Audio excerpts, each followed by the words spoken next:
Hi, I'm Sandra. Hi, I'm Sara. I'm Larissa. This tea you need 1 onion and water. First, put the water to boil, then peel the onion.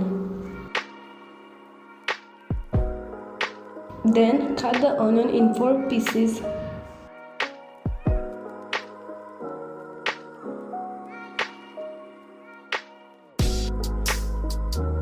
Then, put the onion in the water and let it there for half an hour.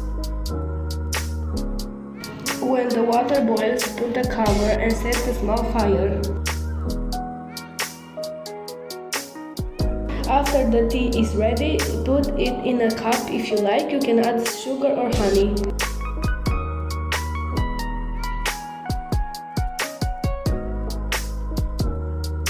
You can also add some lemon.